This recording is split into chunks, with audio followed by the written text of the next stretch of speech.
Il y a eu beaucoup de cérémonies aujourd'hui, beaucoup de ballons, beaucoup de choses qui ont évoqué ce petit bébé de 1 an. Jérôme, c'est bien cela? Oui, effectivement, beaucoup de cérémonies, beaucoup d'émotions, vous le disiez. Il y a toujours beaucoup de monde sur la place des otages ici à Tel Aviv, mais aujourd'hui c'était un peu particulier. Vous le disiez, les 1 an de ce jeune Kfir Bibas. Alors il y a aussi une petite chaise haute qui a été installée avec un gâteau d'anniversaire, symboliquement, avec marqué 1 an dessus pour ce petit otage enlevé. Alors beaucoup de gens sont venus, on a vu des anonymes, on a vu des familles qui étaient là, des familles aussi d'anciens otages qui ont été libérés, qui sont quand même venus ce soir, qui voulaient lui rendre hommage en étant là. Alors vous le disiez, il a été kidnappé avec son petit frère de 4 ans et ses parents le 7 octobre dernier. Il n'avait que 8 mois. Ici, beaucoup s'interrogent parce que vous savez, le Hamas avait annoncé la mort des 2 enfants ainsi de la mère sur des frappes d'Israël, ce qui n'a pas été confirmé ici par Tsahal. Il n'y a aucune preuve de leur décès. Habituellement, le Hamas montre les corps, malheureusement, des otages décédés, ce qui n'a pas été le cas. Donc ici, tout le monde espère encore qu'il soit vivant. Il reste encore 136 otages à ramener, alors que les actions militaires sont encore très nombreuses dans la bande de Gaza. Aujourd'hui, Tsahal a attaqué le sud de Khan Younes, par exemple. Merci beaucoup Jérôme Rampenou, Olivier Gogloff en direct d'Israël. Eric Nolot, il y a à la fois la bouille de ce petit garçon, il y a les rires que l'on entend pour nos auditeurs. Avoir 1 an dans les tunnels du Hamas, c'est être... Vous avez tout dit dans prisonnier. votre éditorial. Je pense que tous les cœurs se serraient en vous écoutant. Je vois des millions de gens qui se réunissent à travers le monde en espérant que cet enfant soit encore vivant. Ils sont du côté de la vie et on est opposé à des gens qui sont du côté de la mort, qui ne respectent rien, même pas l'innocence absolue d'un enfant d'1 an. Je crois que voilà, il y a plus qu'une guerre entre Israël et le Hamas. Il y a une guerre entre une forme de civilisation et une forme de barbarie. Je crois qu'il faut cette forme de barbarie étant celle du terrorisme sans limite, sans principe, et j'espère pas sans punition. Voilà, il faut le rappeler à chaque fois. Eugénie Bastier, du Figaro. Non, mais j'ai rien à ajouter. Ces images sont bouleversantes.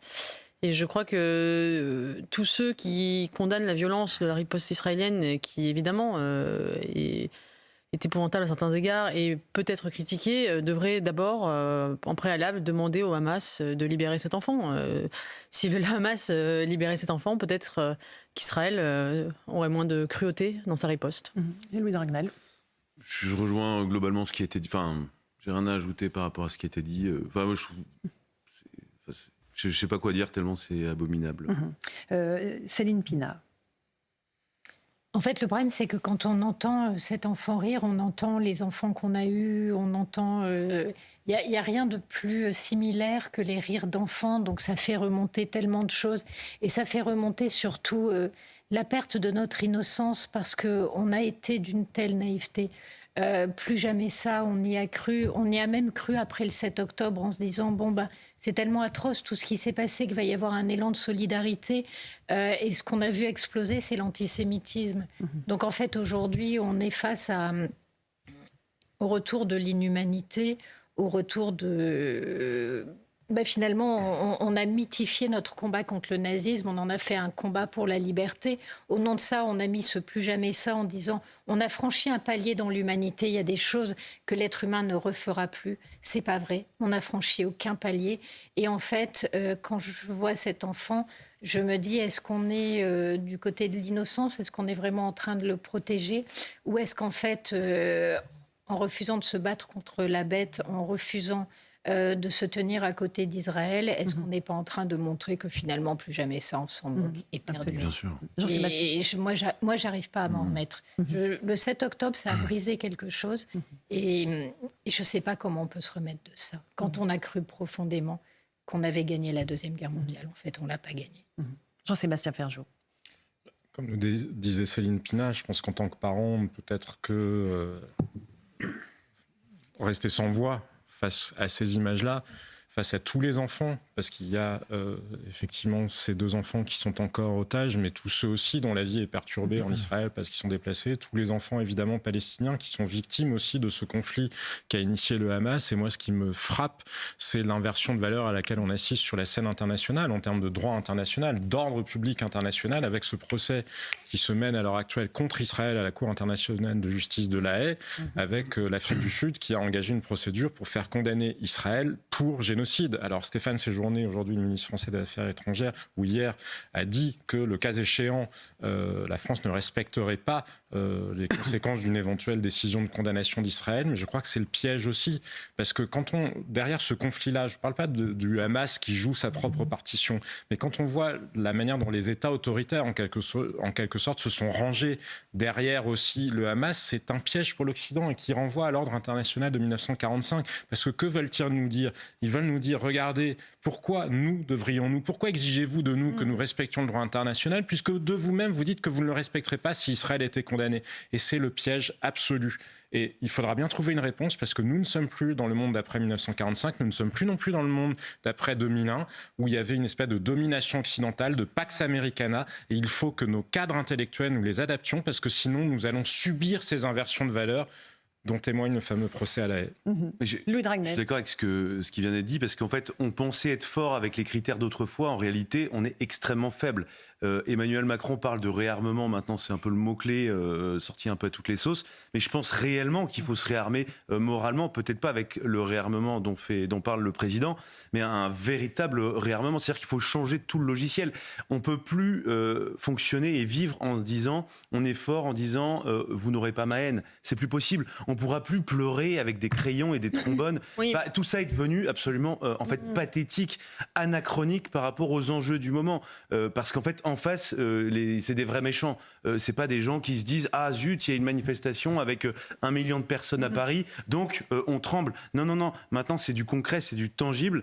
Et je pense que le pays n'est absolument pas préparé, ni matériellement, ni moralement. Parce qu'on voit encore plein de gens qui ont des états d'âme. On voit que les gens hésitent. On en voit qui nient, qui font du négationnisme. Oui, mais le pire, à la limite, je vous dis pas que c'est bien, mais c'est l'espèce de, pardon de parler comme ça, mais de ventre mou, ou avec plein de gens qui ne savent pas trop quoi penser, alors qu'en réalité, on est vraiment en guerre face à ces gens-là, avec une nouvelle guerre. Ce ne sera pas la guerre qu'on a connue par le passé, ça va être des guerres hybrides où on est sans cesse harcelé, menacé, où il y a des coups de boutoir en permanence, et face à cela, objectivement, nous ne sommes absolument pas prêts, et on est extrêmement faible. Entièrement d'accord. Moi, je pense que ce qui se passe à la Cour pénale de justice est extrêmement intéressant, parce que je trouve que l'accusation de génocide est absolument absurde, évidemment, puisque Israël ne cherche pas délibérément l'élimination du peuple palestinien. Ça a été répété par de nombreux gouvernants israéliens à longueur d'antenne, et on ne pense pas en prenant les déclarations de quelques trublions qu'on peut monter une telle accusation. Mais ce qui se joue est quand même intéressant, parce que vous parliez de la Shoah, c'est intéressant parce que ce qui joue, c'est un clivage entre nord-sud en réalité, et une inversion non pas des valeurs mais des visions de la façon de voir le monde. Et c'est vrai que pour l'Occident, le crime absolu, parce que c'est notre crime, c'est la question de la Shoah et de la Seconde Guerre mondiale. Pour le Sud global, le crime absolu, c'est la colonisation.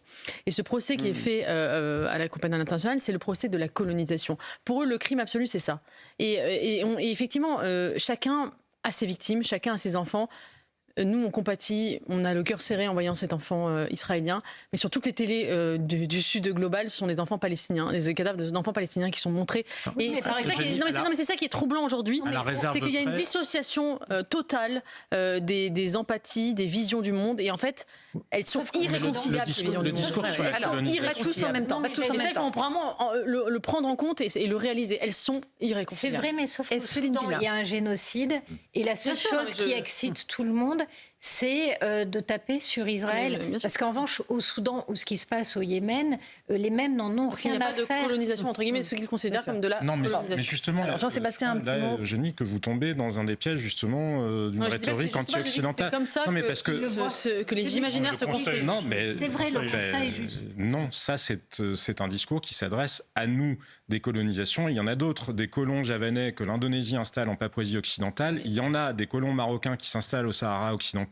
Il y en a des colons sénégalais qui s'installent dans les zones détenues par les Tamouls au nord du Sri Lanka. Il y en a, je pourrais vous faire encore une liste comme ça, dans beaucoup de pays du monde. Quand l'Irak installe des Arabes dans les zones kurdes, quand la Turquie, même chose, installe les Turcs dans les zones kurdes, je vous assure que la colonisation est loin d'être un phénomène uniquement occidental. C'est le discours qui tient contre nous, parce que pour le coup, ils ont compris que là aussi, il y avait une culpabilité de la même manière.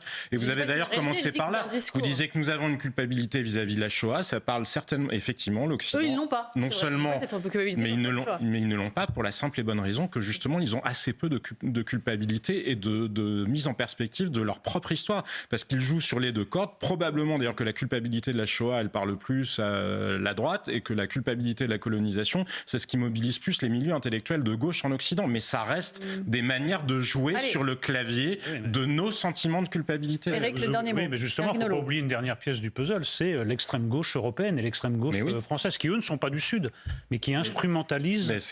Voilà, exactement. Il manquait cette pièce. Donc ça joue beaucoup dans la perception, parce que ça fait des années, même des dizaines d'années, que l'extrême gauche tient ce discours, en effet, de colonisation, de dénonciation de la colonisation israélienne. Je reprends leurs termes, et il y a un travail comme ça intellectuel qui est fait et qui a fini par infecter beaucoup de cervelles en France. Moi, je trouve. Allez, petite pause. On se retrouve dans un instant sur CNews et sur Europe 1.